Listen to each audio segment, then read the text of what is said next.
Hello बच्चों, welcome back to my YouTube channel educational points. तो स्वागत है आपका मेरे इस नए वीडियो में। आज हम लेके आए हैं आप लोगों के लिए क्लास 11th का जो कि है खंड काव्य से सूतपुत्र नाटक का सारांश। जो सूतपुत्र नाटक है उसका सारांश आपके कई बार एग्ज़ाम में पूछता है, हाफ ईयरली हो या फिर एनुअल, और ये बहुत ही इम्पॉर्टेंट है आपका। ये हर साल पूछे गए प्रश्नों में से एक है, ऐसा कोई साल नहीं है जिसमें ये प्रश्न ना आए।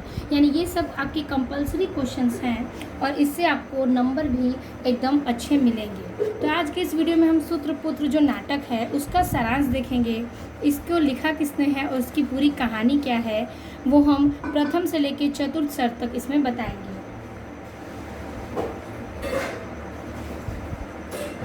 कि प्रथम अंक में क्या होता है, द्वितीय अंक में क्या है, तृतीय में क्या है और चतुर्थ में क्या है।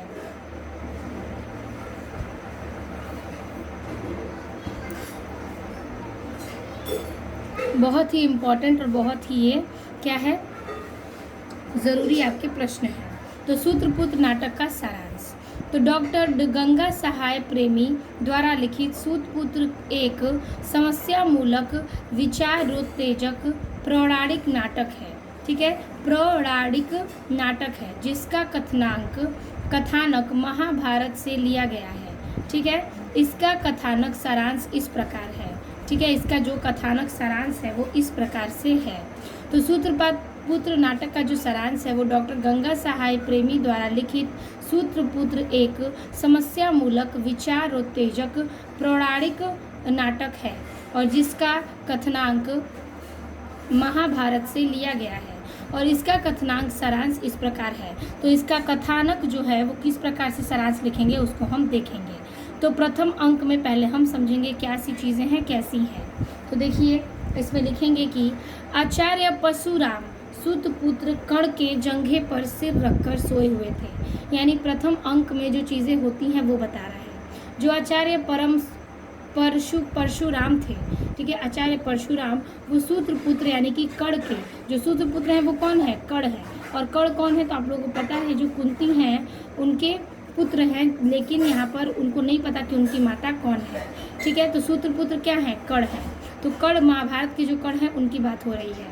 तो सूत्रपुत्र कर्ण के जंघे पर यानी उनके जांघ पर सिर रखकर परशुराम जी क्या हुए थे, सोए हुए थे। ठीक है, सोए हुए हैं। उनका उत्तरीय रक्त से भीग गया है, यानी कि उनका जो जांघ है वो रक्त से भीग गया है। रक्त की उष्णता से नींद टूट जाती है। ठीक है, रक्त की जो बहने के कारण जो नींदें हैं वो टूट जाती हैं। वो देखते हैं कि विषैला कीड़ा कर्ण की जांघ में मांस कुतर कर भीतर प्रवेश कर गया है। यानी कि जो कर्ण है, यहाँ पर ध्यान दीजिएगा, कर्ण जो है वो बैठे रहते हैं और उनके जंघे पर सिर रखकर परशुराम सोए हुए हैं। ठीक है, लेकिन उनके पैरों में एक विषैला कीड़ा जो है उनको काटता है और उनके जंघे को कुतर कर भीतर उनके शरीर में प्रवेश करता है और उनके शरीर से पूरी रक्त बहने लगती है। तो परशुराम जो हैं जब उन्हें ऐसा महसूस होता है तो वो देखते हैं कि जो विषैला कीड़ा है वो कर्ण की जांघ में मांस कुतर कर भीतर प्रवेश कर गया है और कर्ण सब कुछ सहन करता हुआ उन्हें इसलिए नहीं जगा रहा है कि गुरुदेव को कष्ट होगा। यानी कर्ण ये सारी चीज़ें सहन करता है और इसलिए नहीं बताता ताकि गुरुदेव उठ जाएंगे, यानी परशुराम जो हैं उनको कष्ट होगा और वह उठ जाएंगे।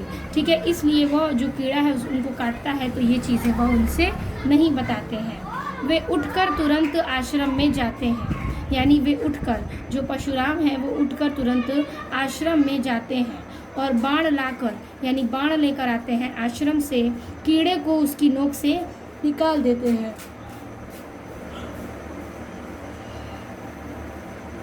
तो आश्रम से वो बाण लेकर आते हैं और कीड़े को उसकी नोक से निकाल देते हैं।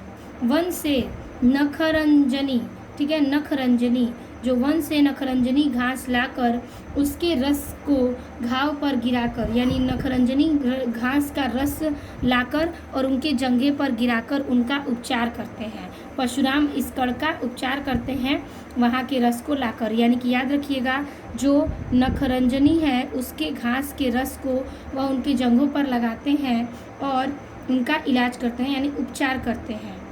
और इस प्रकार शिष्य पर प्रगाढ़ प्रेम होते हुए भी उसकी दृढ़ता और धैर्य को देखकर, यानी इस प्रकार जो शिष्य है उनको उसके प्रगाढ़ प्रेम होते हुए भी, यानी प्रेम बहुत था और प्रेम होते हुए भी उसकी दृढ़ता को, धैर्य को देखकर, यानी उसकी दृढ़ता को, उसकी कठोरता को, धैर्य को देखकर उन्हें उनके ब्राह्मण होने पर संदेह होता है।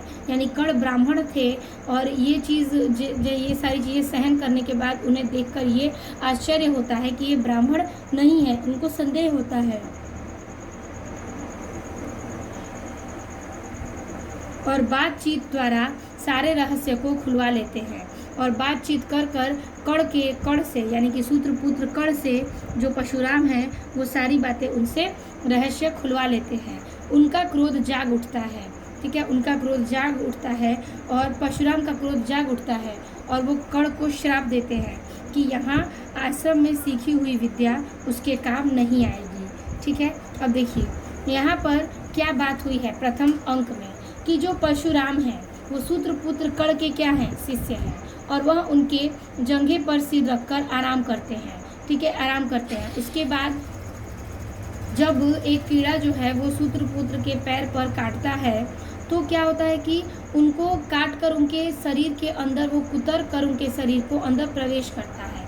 तब परशुराम की नींद खुल जाती है और परशुराम जो हैं वह देखते हैं कि जो कर्ण हैं उनके शरीर को ये काट रहा है, उनसे खून बह रहा है, रक्त बह रहा है, उष्ण रक्त बह रहा है। और जब उनकी नींद खुलती है तो जो कर्ण हैं वो नहीं उठाते उन्हें, वो ये सब कुछ सहते हैं, इसलिए क्योंकि गुरुदेव की नींद टूट जाएगी तो उन्हें कष्ट होगा, इसलिए वह उन्हें कुछ नहीं बताते। लेकिन जब परशुराम इसे देखते हैं, जानते हैं, तो वो आश्रम में जाकर बाण लाते हैं और बाण की नोक से उस कीड़े को बाहर निकालते हैं और फिर निखरंजनी घास लाकर उसका रस बनाकर उनके पैरों पर डालते हैं ताकि वो उनका जो खून है वो बंद हो जाए और सारे उपचार हो सकें। उसके बाद ये सारी चीज़ें होने के बाद उनको अपने शिष्य से प्रगाढ़ प्रेम होता है और उनकी धैर्यता को देखकर उन्हें जो परशुराम है उनको शक होता है कि ये कोई ब्राह्मण नहीं है, उनको उनके ब्राह्मण होने पर संदेह होता है। तो बातचीत परशुराम करते हैं और बातचीत के दौरान उनको ये बातें सामने आती हैं कि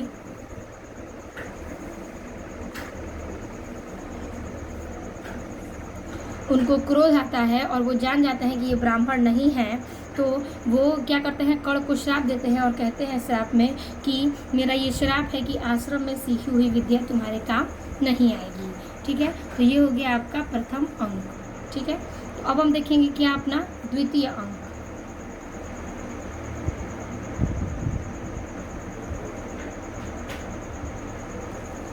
तो अगला है आपका द्वितीय अंक। अब देखिए इसमें क्या होता है। कह रहा है कि नाटक के दूसरे अंक में पांचाल नरेश द्रौपद की सुंदर कन्या द्रौपदी, ठीक है, को का स्वयंवर का दृश्य है। ठीक है, यहाँ पर कह रहा है कि नाटक के दूसरे अंक में पांचाल नरेश द्रौपद की सुंदर कन्या द्रौपदी के स्वयंवर का क्या है, दृश्य दिखाया गया है। ठीक है, वहाँ शर्त रखी गई है कि जो व्यक्ति कड़ाही के खौलते हुए तेल को देखकर ऊपर चक्र में घूमती हुई मछली की बाईं आंख को वेध देगा, उसी के साथ द्रौपदी का विवाह होगा। ठीक है, अब देखिए इस दृश्य में बताया गया है द्रौपदी का स्वयंवर, और स्वयंवर में शर्तें ये है कि जो कढ़ाई खोलते हुए तेल में, यानी कि तेल की खोलते हुए तेल जो कढ़ाई में है उसमें देखकर एक क्या है कि एक मछली को ऊपर देखना है, कढ़ाई में देखना है और ऊपर एक मछली रखी हुई है, मछली के बाईं आंख को क्या करना है, तीर से मारना है, यानी कि वेध करना है, तो ही उसके साथ द्रौपदी का विवाह होगा। तो स्वयंवर की ये शर्त बड़ी है। ठीक है, ये स्वयंवर की जो शर्त है वो बड़ी है। दूर दूर के राजकुमार पहुँचे हुए हैं, कर्ण दुर्योधन के साथ भी वहाँ पहुँच जाता है। कर्ण जो है वो कर्ण जो है वो सूत्रपुत्र के पुत्र हैं, तो कर्ण है और दुर्योधन भी उनके साथ वहाँ पहुँच जाता है। किंतु यहाँ भी उसका अश्वर्ण तत्व उसके मार्ग में बाधा बन जाता है।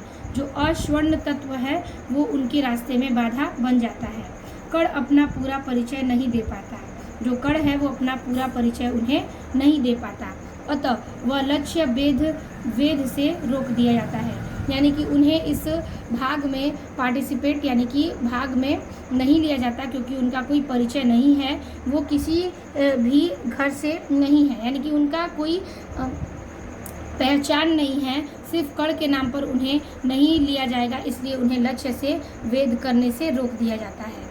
कण में निहित विरोधी भावनाओं को परख कर उसी राज्यसभा में दुर्योधन कण के अंग देश का राजा घोषित कर दिया जाता है। ठीक है, यानी कण के इस निहित विरोधी की भावनाओं को परख कर उसी राज्यसभा में, यानी जिस राज्यसभा में ये चीज़ें हो रही हैं, उसी राज्यसभा में दुर्योधन कण को अंग देश का यानी अंग देश का राजा घोषित कर देता है। किंतु फिर भी उसे अज्ञात कुल जन्मा होने के कारण यानी कि उसे जब देश सौंप दिया जाता है, फिर भी उन्हें कहा जाता है कि तुम अज्ञात हो, कुल जन्मे हो, तुम्हारा जन्म का कोई ठिकाना नहीं है, तो उन्हें स्वयंवर में भाग लेने के पात्र नहीं माना जाएगा।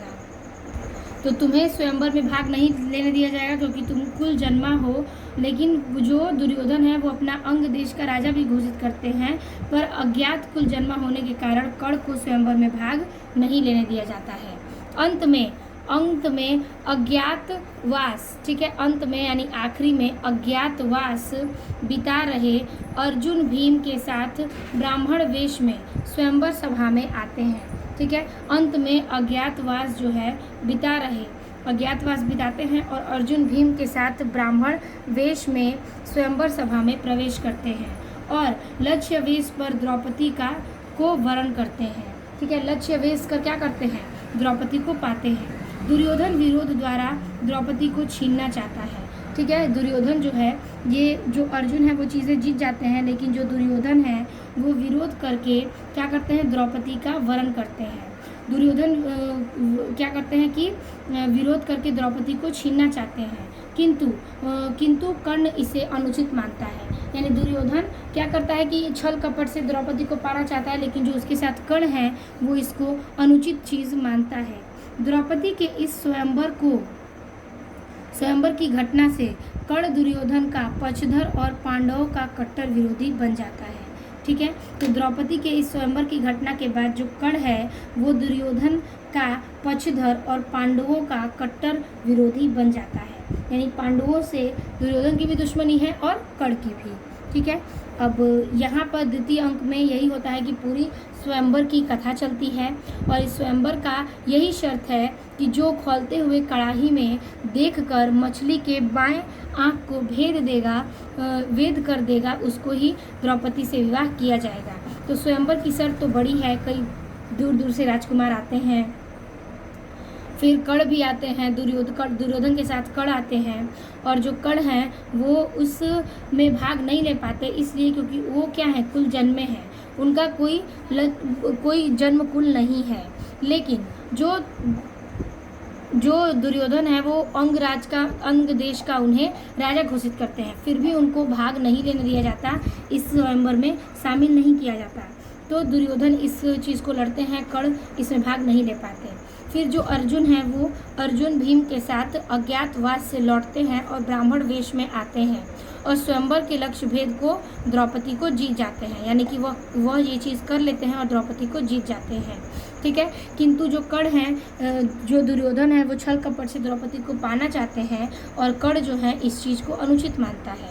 और इस प्रकार जो स्वयंवर की घटना है उसमें दुर्योधन का पक्षधर और पांडवों का कट्टर विरोधी बन जाता है।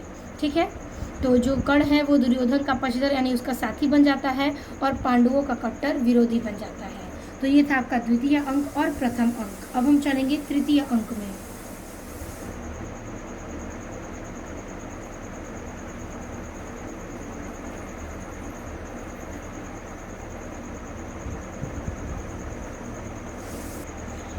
अब है हमारा तीसरा अंक या फिर सर्ग। इसमें लिखेंगे कि नाटक के तीसरे अंक में महाभारत युद्ध से पूर्व गंगा तट पर कर्ण सूर्य की उपासना करता है। ठीक है, नाटक के तीसरे अंक में महाभारत युद्ध से जो पूर्व गंगा तट पर कर्ण जो है वो सूर्य की उपासना यानी कि वासना करता है। ठीक है, महाभारत होने के बाद जो गंगा तट पर कर्ण है वो सूर्य की उपासना करता है। सूर्यदेव प्रकट होकर उसे अपना परिचय संबंध सब कुछ बता देते हैं। यानी कि सूर्यदेव प्रकट हो जाते हैं और कर्ण को अपना परिचय संबंधित सब कुछ बता देते हैं। कर्ण की रक्षा के लिए वो सोने का कुंडल और कवच देते हैं। यानी कि जो सूर्यदेव हैं वो कर्ण की रक्षा के लिए उसे सोने का कुंडल और कवच देते हैं, जिसकी विशेषता यह है कि वह शरीर से आसानी से नहीं छूट सकता। ठीक है, वह शरीर से आसानी से नहीं छूट सकता, यही उनकी विशेषता है। ठीक है, वे कर्ण की भावी आसन संकट से भी अवगत करा देते हैं। यानी कि जो कर्ण के पास आसन में संकट आने वाली है उसे भी वो बता देते हैं। वे कर्ण के भावी संकट को अवगत कराते हैं, यानी कि बताते हैं कि इससे तुम्हारी क्षति क्या है। ठीक है, कि इंद्र उसे छलने के लिए आ रहे हैं। वो बताते हैं कि इंद्र तुम्हें छलने यानी कि छल करने के लिए आ रहा है, किंतु वह अपनी दानवीरता के कारण इंद्र की याचना पर कवच की कुंडल इंद्र को भी दे देते हैं। यानी कि किंतु जो कर्ण है वो अपनी दानवीरता के लिए, यानी कि वो दानवीर थे और दानवीरता की भांति वह इंद्र की याचना पर, यानी इंद्र जो मांगते हैं उनसे कवच और कुंडल सोने का, वह इंद्र को दे देते हैं। कौन दे देता है? कर्ण दे देते हैं। इंद्र प्रसन्न हो जाते हैं और अपनी ओर से अमोघ अस्त्र उसकी अंतिम रक्षा के लिए दे देते हैं। यानी कि कर्ण की अंतिम रक्षा के लिए जो इंद्र हैं प्रसन्न होकर अपने अमोघ अस्त्र उनको दे देते हैं। वहाँ महाभारत के भीषण युद्ध की आशंका से भयभीत, ठीक है, वहाँ जो महाभारत के भीषण हैं वो युद्ध की आशंका से भयभीत हैं, कुंती का आगमन होता है। ठीक है, जब भयभीत है और वहाँ पर कुंती का जो है कि आगमन किया जाता है, कुंती का आगमन होता है और कि कर्ण उसका ज्येष्ठ पुत्र है। कुंती को बुलाया जाता है और कहा जाता है कि कर्ण उसका क्या है? ज्येष्ठ पुत्र है, यानी बड़ा पुत्र है। वह कर्ण से अनुरोध करती और कहती हैं कि वह दुर्योधन का पक्ष छोड़कर पांडवों की ओर आ जाए। यानी कुंती जो है वो कर्ण से विरोध करती है कि तुम दुर्योधन का पक्ष छोड़कर पांडवों के आ जाओ, क्योंकि तुम मेरे पुत्र हो। ठीक है, फिर और उसके राज्य का उत्तराधिकारी बनो। वो कहते हैं कि तुम अपने भाइयों के राज्य का उत्तराधिकारी बनो क्योंकि तुम बड़े हो। किंतु कुंती का वात्सल्य, प्रेम, राज्य, प्रलोभन, मातृत्व आदि कर्ण को उसके कर्तव्य पथ से विचलित कर नहीं पाता। ठीक है, यानी जो कुंती है वो सारी चीज़ें कहती हैं उनके प्रेम से, राज्य, प्रलोभन से, मातृत्व से आदि से कर्ण का उसके कर्तव्य पर मतलब उसका कर्तव्य सामने दिखता है। और ये सारी चीज़ें जब उनकी माँ कुंती कहती हैं तो इससे ये क्या हो जाते हैं? विचलित नहीं कर पाते हैं, उनकी बातों को नहीं मान पाते हैं। ठीक है, तो तृतीय सर्ग में हमने यही पढ़ा कि ये जो नाटक में महाभारत के युद्ध पे जो गंगा तट पर कर्ण हैं वो सूर्य की उपासना करते हैं और सूर्य प्रकट होकर उन्हें क्या करते हैं कि उनकी रक्षा के लिए सोने का कुंडल और कवच देते हैं और ये भी बताते हैं कि उनके आगे अब कौन सा सामना करना होगा। तो वो बताते हैं कि इंद्र तुमसे छल करने आएगा और जब छल करने आते हैं इंद्र कर्ण के सामने तो वो अपनी दानवीरता के कारण क्या करते हैं? अपना कवच और कुंडल सोने का इंद्र को दे देते हैं और उसके बदले उस प्रेम से वह अमोघ अस्त्र अंतिम रक्षा के लिए कर्ण को दे देते हैं। कौन? तो भगवान इंद्र। फिर जो कुंती हैं उनको बुलाया जाता है। ठीक है, भीषण युद्ध के बाद जब कुंती का आगमन होता है तो पता चलता है कि जो कर्ण है वो कुंती के ज्येष्ठ पुत्र हैं। ठीक है, तो वो विनती करती हैं कि तुम मेरे पुत्र हो और तुम दुर्योधन का पक्ष छोड़ दो और अपने भाइयों के साथ यानी पांडवों की ओर हो जाओ और उनके राज्य का उत्तराधिकारी बनो। किंतु के कुंती के इस वात्सल्य, प्रेम से, राज्य से, प्रलोभन से, मातृत्व से कर्ण को इसके कर्तव्य से और इसके पथ से विचलित वो नहीं कर पाती है। ठीक है, तो ये हो गया आपके तीसरे सर्ग का जो भी सारी चीज़ें थी तीसरे सर्ग में। अब हम देखेंगे चतुर्थ सर्ग यानी अंतिम सर्ग।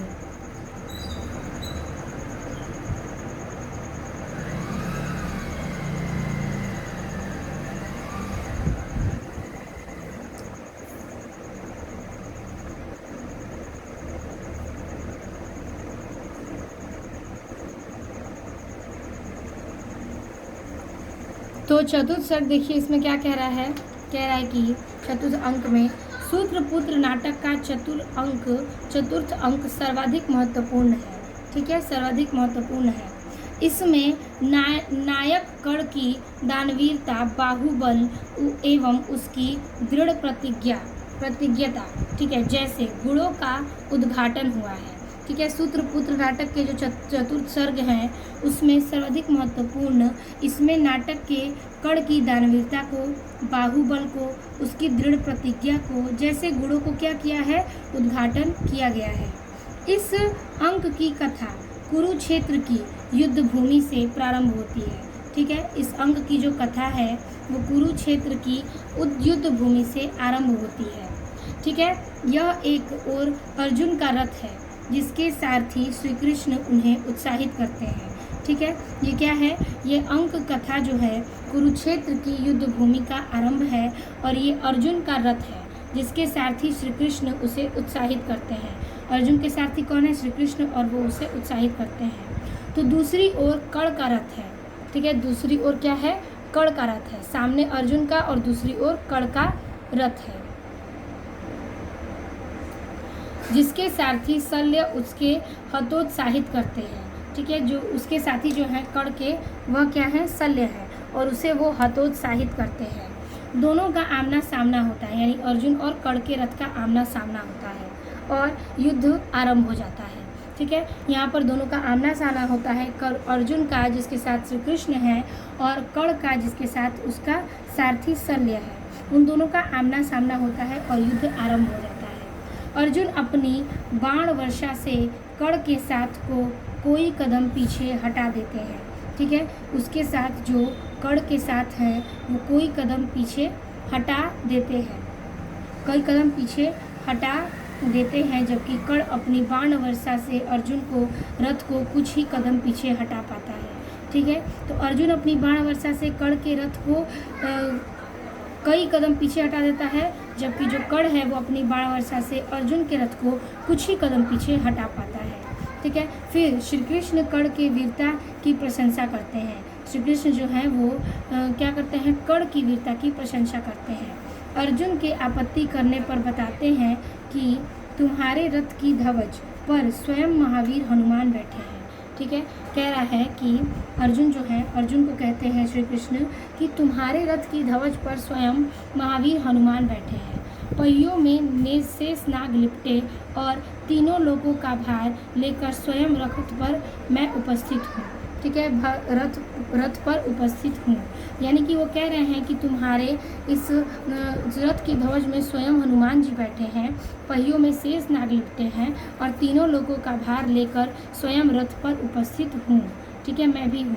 फिर भी कर्ण रथ को पीछे हटा देता है, अतः वह प्रशंसा के योग्य है। वो बताते हैं कि फिर भी इन सारी चीज़ें तुम्हारे साथ हैं, फिर भी कर्ण तुम्हारे रथ को पीछे हटा पा रहा है, यानी कि वो क्या है, वीर है, वह प्रशंसा के योग्य है। अचानक कर्ण का रथ दलदल में फंस जाता है। ठीक है, कर्ण का जो रथ है वो दलदल में फंस जाता है, वह पहियों को निकालने के लिए नीचे उतरता है। ठीक है, कर्ण दलदल में फंस जाता है और पहियों को निकालने के लिए नीचे उतरता है। उसी समय श्री कृष्ण पर संकेत पर अनुज बाण चलाते हैं। उसी समय श्री कृष्ण की संकेत करने पर जो अर्जुन हैं वो कर्ण की ओर बाण चलाते हैं। ठीक है, कर्ण की ओर बाण चलाते हैं। फिर उसी समय ठीक है चलाते हैं और वह घायल होकर गिर पड़ता है। जो कर्ण है वो घायल होकर गिर पड़ता है। श्री कृष्ण कर्ण के दानवीरता की प्रशंसा करते हैं। जो श्री कृष्ण है वो कर्ण की दानवीरता की प्रशंसा करते हैं। अर्जुन की आपत्ति करने पर ब्राह्मण वेश में उसकी परीक्षा लेते हैं। ठीक है, अर्जुन की आपत्ति करने पर वह ब्राह्मण वेश में उसकी परीक्षा लेते हैं। वह सोने से मढ़े अपने दांतों को तोड़कर जल में धुलकर उन्हें दे देता है। ठीक है, वह सोने से गढ़े जो उनकी दांतें हैं उनको तोड़कर जल में धोकर क्या करता है, उन्हें दे देता है। ठीक है, उसके बाद वे वास्तविक रूप में आ जाते हैं। ठीक है, क्या करते हैं, वो अपने असली रूप में आ जाते हैं। श्री कृष्ण कर्ण को गले लगा लेते हैं और अर्जुन चरण स्पर्श करते हैं।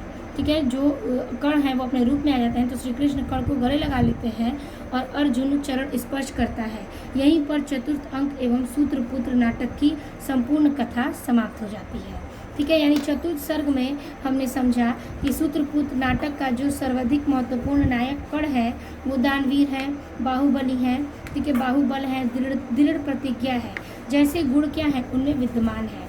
अब देखिए यहाँ पर महाभारत के युद्ध में अर्जुन के साथ श्री कृष्ण हैं और कर्ण के साथ उनके सारथी शल्य हैं, ठीक है। अब उन दोनों में क्या होता है, युद्ध प्रारंभ होता है।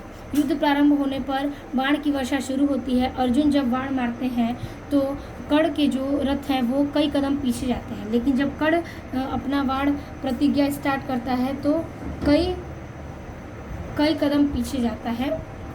तो वहाँ पर क्या होता है कि कई कदम पीछे जाते हैं, लेकिन जब अर्जुन की कर्ण वर्षा करते हैं अर्जुन पर तो वह कुछ ही कदम पीछे जा पाते हैं। तो यहाँ पर श्री कृष्ण कर्ण की प्रशंसा करते हैं, ठीक है। तो पूछते हैं अर्जुन की आपने उनकी प्रशंसा क्यों की, तो वो बताते हैं कि तुम्हारे रथ के ध्वज पर स्वयं महावीर बैठे हैं, पहियों में शेषनाग लिपटे हैं और तीनों लोक का भार लेकर स्वयं मैं इस रथ पर हूँ, ठीक है। फिर भी कर्ण ने तुम्हारे रथ को पीछे कर दिया, यानी कि वो क्या है, वो इस शाबाशी के लायक है, यानी कि वह प्रशंसा के योग्य है। और अचानक से कर्ण का जो रथ है वो दलदल में फंस जाता है और कर्ण उसे हटाने के लिए रथ से नीचे उतरता है। तो श्री कृष्ण जो है उस संकेत से कहते हैं कि अर्जुन तुम अपने बाण को चलाओ। संकेत देते हैं तो अर्जुन बाण चलाते हैं और जिससे कर्ण क्या होता है, घायल होकर गिर जाता है। तो कर्ण की दानवीरता को प्रशंसा करते हुए अर्जुन की आपत्ति पर ब्राह्मण वेश में उसकी परीक्षा लेते हैं। तो सोने से गढ़े जो दांत हैं वो तोड़कर जल में धुलकर उन्हें दे देते हैं। तो वह अपने क्या होते हैं, वास्तविक रूप में आते हैं और श्री कृष्ण कर्ण को गले लगाते हैं और अर्जुन क्या करते हैं, उनको स्पर्श करते हैं, यानी उनके पाँव छूते हैं। तो यहाँ पर सूत्रपुत्र की पूरी कथा समाप्त होती है। आई होप आपको ये सूत्रपुत्र की कथाएँ समझ में आ गई होंगी। तो सूत्रपुत्र नाटक का सारांश हमने क्लास 11 के लिए बता दिया, जो कि बहुत ही इम्पॉर्टेंट है। तो वीडियो अच्छी लगी तो लाइक कमेंट अपने दोस्तों को ज़रूर शेयर कीजिएगा। मिलते हैं आपसे नेक्स्ट वीडियो में नए टॉपिक के साथ, तब तक के लिए धन्यवाद।